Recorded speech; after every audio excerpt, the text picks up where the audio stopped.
Hello, I'm Captain Dave Folio with the City of Scottsdale Fire Department, Public Information Officer, and welcome to FIREWATCH. This is our episode of taking you behind the scenes of the men and women of the Scottsdale Fire Department. At first glance, the presence of a chaplain in the fire department might seem unusual.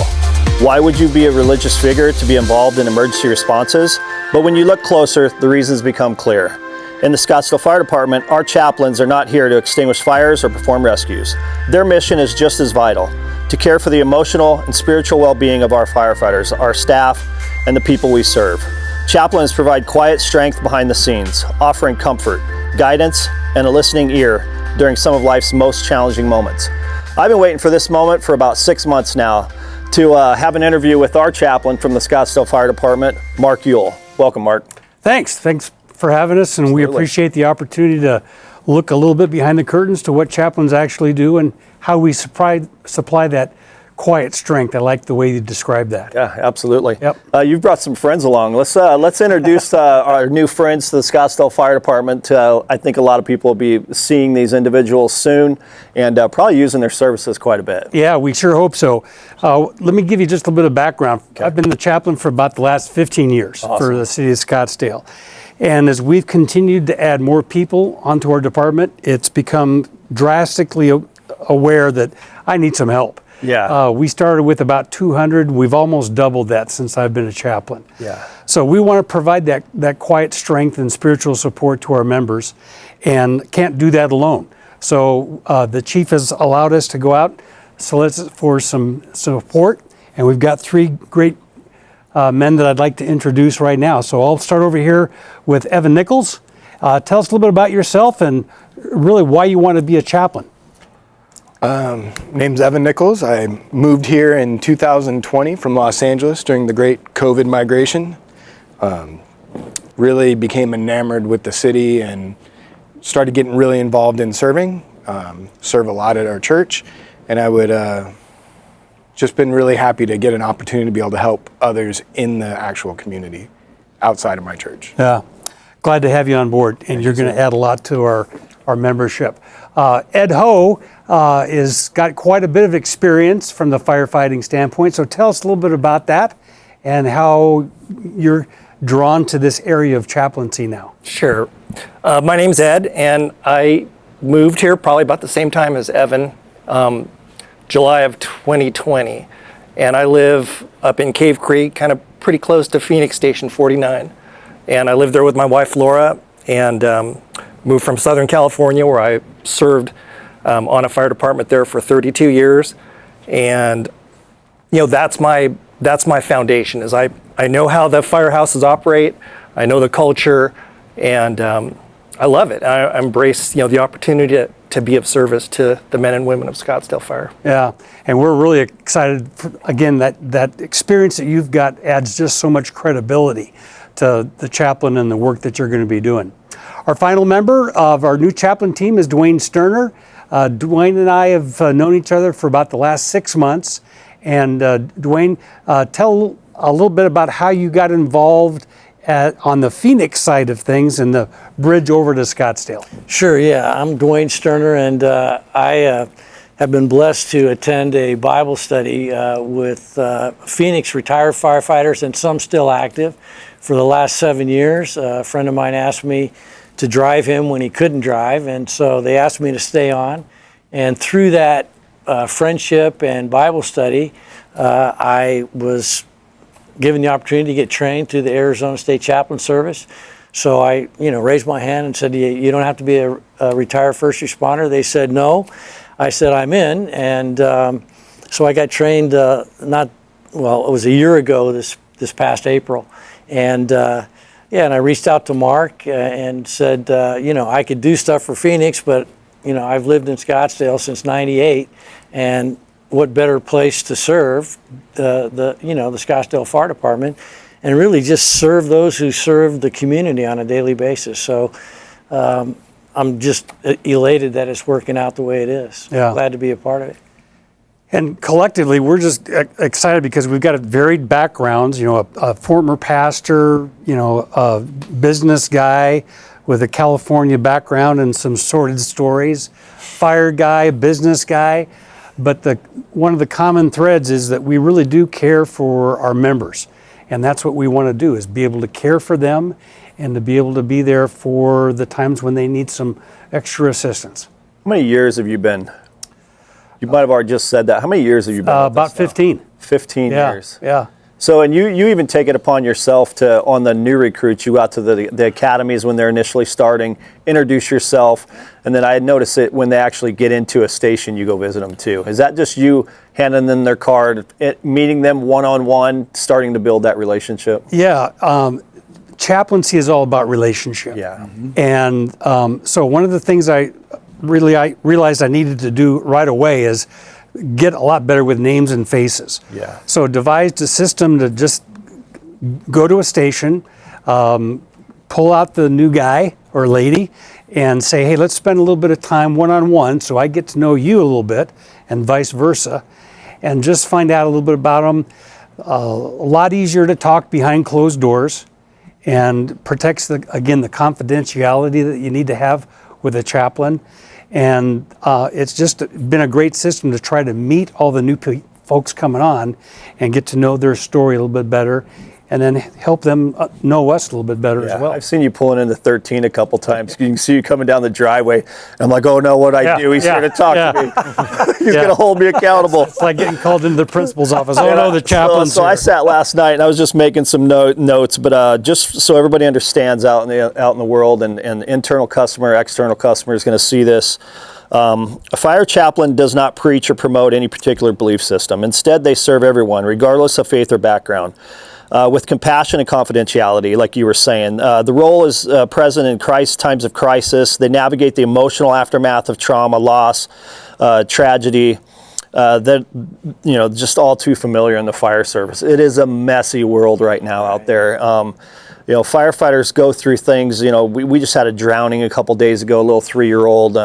We do hot washes after that, where we bring everybody together in the station, give each one of them a chance to explain what they did in their role, because it's valuable. It's valuable that they get to voice that and they don't just hold that in. And then we offer them at the end of that, if they want to go home, they can go home. So, and I'm sure you guys are involved somewhere in that process. We even do a follow-up, and you may be a part of that process, where we follow up with them a month, or I think it's 15 to 30 days later, just to say, hey, are you okay? Do you need any other help? There's so many options available to get people help. I was looking at some numbers in here, and just thinking about the world being a messy thing. Firefighters experience significant higher rates of mental health issues, including suicidal ideation, PTSD, and depression. Here's a crazy number that I was finding. Studies show that 47% of firefighters have experienced suicidal thoughts. That's crazy to me. That's almost half. And then 16% of firefighters have made a suicide attempt at some point in their careers. So mental health is just, it's crazy right now. 20% of firefighters and paramedics go through PTSD. 18% of them report depression. Mm-hmm. We see things at a greater rate than anybody will ever see. So your guys' services are invaluable. What are do any calls specifically, or the way you help people, just stand out to you? Well, a number of them. Dwayne and I were visiting stations earlier today, and we had one of the members talk about his chaplain experience, and it was as a result of making some poor choices for himself and for some of the things that he'd observed. And he felt most comfortable calling in a chaplain for support. That's great. Rather than the professional approach, which is fine. Yeah. But again, from his voice, it was the accessibility that were readily available. Yeah. It was the fact that it was a little bit more like a peer and not the professional that I think helped open up the door. And it was the fact that we could stay in touch with him over a period of time that would help. Again, looking back on one of my very first episodes with a suicide attempt was with a member who's currently still with us and doing great. Yeah. And but he was going through just the natural hard times that so many in this vocation carry, and it's just a big burden. And it just helps being able to have a face, a confidential voice, some wisdom, maybe even outside the official chain of command, where he can just unload, and where a member can just say, here's honestly how I'm feeling. What do I do with this? Yeah. And again, that's where our collective wisdom comes into play. Yeah. Have you guys had any similar incidences? Well, I think one of the things that is prevalent in the fire service is that it's our second family, and that's what we always say. I've got my family at home, and then I've got my fire family. Yeah. And with any family, there's families that function really well, and there's families that are dysfunctional. There's families where folks don't talk to certain members of their family, and so when an incident happens, a high stress incident, an incident that's going to impact someone beyond just when you clear the call, sometimes the folks that you happen to be working with, maybe you're in overtime that day or they're in overtime, aren't the ideal people that you can open up to or share your feelings with. And so I think having a kind of a baseline, dependable cadre of chaplains that they can turn to in those times is invaluable. And certainly during my tenure, I relied on ours and worked closely with ours in our critical incident stress management team, of which I was part of for quite a while, and got sucked into calls that I had nothing to do with. I was on vacation or I was at home, but would sit in on the debriefings, and by the time it was over, I felt like I was on the call with those guys. And so it's important to do the hot washes, to have follow-up, and to have some rock that you can go to when you feel like you don't have anyone else to go to.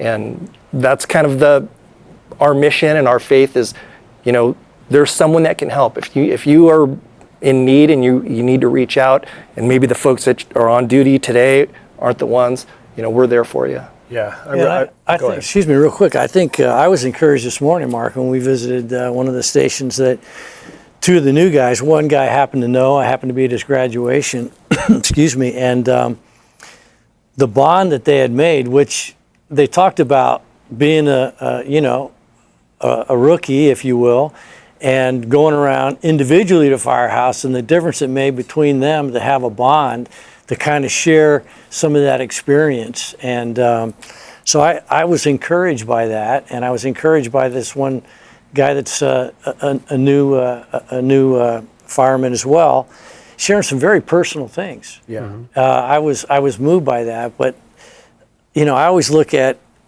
maybe these guys. I mean, my perception is the majority of firefighters are John Wayne types. They're 100%. Pull myself up by the 100%. bootstraps. I can handle it, and excuse me. And the reality is in life, my life, personal experiences, I thought I could handle it until I couldn't handle it. And we talked this morning about it'd be nice to build partnerships and relationships with the people that we serve in the fire department, in the community as well, if needed, to get a call before that 5-alarm fire happens. Yeah. And so, but I look forward to that. I really do. Yeah, and that 5-alarm fire happens in your marriage, or you got new ones at home and you're down south at one of these busy stations, and Sure. you think it's cool to run all these calls, and all of a sudden you're at home and you're short fused. I love the idea, or I just love that thought that somebody that young would call, because after 34 years, what I can tell you is some of those relationships, almost all of them, have been built around that kitchen table. Breakfast in the morning, lunch. Some of the best laughs I've ever had, belly laughs, are at that table. So dinner time, it upsets me when that new guy gets up and wants to clean. Like, hey, put that back, man. It's time. It's time for fellowship. We're gonna do fellowship first. Right. And that's so important, because we live 1/3 of our lives with each other. If I do a career with, I spent a lot of time with Dutch or Matt and Dwyer and those guys at Station 1, and they were like, they're truly family to me. So that's where those relationships are born. You guys aren't just there too for that, but you're there for real tragic situations that we have. If we were to have a funeral, like we had recently, So just some other notes real quick that I'll blend into this. The work of a chaplain almost extends well beyond the scene of the incident. They're called upon to deliver difficult news to loved ones, assist with funeral arrangements, and provide ongoing grief support. Their presence ensures that while our firefighters take care of the community, someone's taking care of them and the people directly impacted by the crisis. So yeah, I mean, to have you, the Scottsdale Fire Department's lucky to have you guys here as spiritual leaders and somebody that, somebody they can reach out to, because there may be me, the 34-year-old guy, that doesn't want to reach out to, because they think it's a formal response, right? Mm-hmm. Through HR or through our system, and they can reach out to you where they think it is more confidential, and that is phenomenal to have. So I would definitely love to see you guys start being, you're more than invited to show up at coffee tables in the morning, and eventually you'll be accepted, because at first they won't know who you are. They think you're just riding, but this is going to help tremendously introducing you guys. But yeah, so where else can we go? Well, if I could, on just a personal basis, talking about the support with grief and those type of things. Unfortunately, a year and a half ago, our son died, who was the captain for the Scottsdale Fire Department. So, as hard as that was and still is, I think it really helped me understand what it's like to be on that receiving end when you most need it. Yeah. And again, the support that we received from membership from top to bottom was incredible, and it just helped me understand how important our jobs are. And so again, that was a good learning experience for me, and I know it's making me a better chaplain to be able to understand what it's like on the other side. Yeah, for sure. That was a rough time. Woo. Yeah. I had worked with Corey for many, many years, and good dude. We work at these fire stations, and you'll have some Christians in the fire stations, but the whole sex, age, religion, discriminatory stuff. So, but I'm telling you, if you're out there and you're a follower of Christ, there's a way to live your life without, somebody may not know your God or whatever. So there's ways to live your life, and your son truly lived that every day. And I was honored to work with him. But yeah, well, I appreciate that. And again, one of our roles is that again, we all have a strong personal faith. Yeah. But one of the things that we're charged with as chaplains is to make sure that we're a respecter of everybody. Mm-hmm. And again, our faith teaches that we're to love everyone. Yeah. Even our enemies. So again, I think our members will find that they're wherever they're coming from, whether they have no faith at all and haven't the foggiest idea what a chaplain does, which we're finding is a lot of them, or whether they're ready to go into the priesthood themselves. At every level, we all need spiritual help. And so again, we want to be able to be respectful of where they're coming from, and if asked, we'll give an answer for the hope that's within us. But we want to do that with, again, a great deal amount of love and respect for where they are as one of God's treasured beings. Yeah. What I always think of, if you just meet people where they're at and develop a relationship. And if somebody inquires, fine, then we can open up, but it's not push or anything else. It's just meeting people where they're at, simply, right? That's good. Yeah, provide hope in a messy world. Exactly. Yeah. Amen. Exactly. Hey, we joke about this, but you kind of came from a messy world. And I think that's one of the advantages that we'll have with you on the team, is that you can speak to what it means to come from, the Hollywood scene and all the things that are with that. We've got quite a few members that are in that same world. So what would you tell those members about your experience and what you're bringing to the table as a chaplain? I did everything that the world said was cool. I grew up on Sunset Boulevard, left home at a very young age, worked in Hollywood the last 10 years before I moved to Scottsdale and lived that lifestyle, and it pretty much almost cost me everything. Near suicide, almost cost me a divorce, and it wasn't until I found Jesus that everything really turned around in my life, and that saving grace is what I want to be able to share and help others. If he can turn me around and save me from these dark places, then I'm hoping to be there to help somebody in their dark place. Yep. And God does that all the time. Yeah. He'll use where we've been to help where somebody else is Absolutely. at a certain time. Yeah, that's good. That's the help. That's good, man. We've all been messy. And, Yeah. You know, I say every day before I actually get there, you know, because I have a unique, you know, position where I get to represent my fire chief, the city, and what I tell myself is just make a difference every day. Just make it whoever I reach, you know, whether it's the guy I'm hiking with on the mountain, working with that day, or walking into this fire station and they're making fun of the PIO walking in, because I don't do anything. But yeah, so They make fun of you when you're on TV. oh, they do. Yeah, yeah, they're jealous. They all want ice cream, but I'm way past the ice cream by now. I'd be broke. But yeah. What else can we throw out there so that just let our members know that this is available? So, you know, you guys you're here now, and you know they thought it was just you. Now we have 3 more coming in. I think that's phenomenal. Yeah, and we're really structuring it where each of us are going to have a certain area. We're kind of breaking it down by battalion. Okay. So Evan's going to take the southern stations, Dwayne's going to take the middle, and Ed's got all the luxury stations up north that aren't doing much. Exactly. Yeah.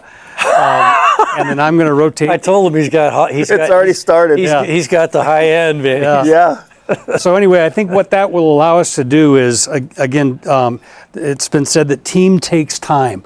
And I think by dividing it up and having each of us specialize in those certain stations, they're going to be at those stations a lot more frequently than just one person could. And so there's going to be a chance to form those relationships quicker and stronger and deeper. That's awesome. Yep. Yeah. So thank you for joining us. This has been very insightful. Hopefully you guys out there got something out of this. Go to scottsdaleaz.gov/fire if you want more information. We'll post, we're in the current process, part of our comms plan is we're revamping some of the social media and the intranet. So we'll link that information within our intranet, and you know, we need to start its own section for a chaplain that you guys can just go in there and plug stuff in. And just Yeah, I would love that. That'd be great. That's Yeah. easy to do. So Yeah. we'll get on that. But thank you for joining FireWatch, and Make sure you put our phone numbers on there. as well, so absolutely, they can yeah, contact us. absolutely. We used to be able to communicate and said, call us when you need us. Yeah. But we revised that to say, call us before you need us. Oh, that's awesome. Yeah. That's so good. Yeah, I'll make sure that we do Perfect. your numbers at the end of this also too. But yeah, so thank you for joining us today, and have a great day. Thank you. Thanks, Dave.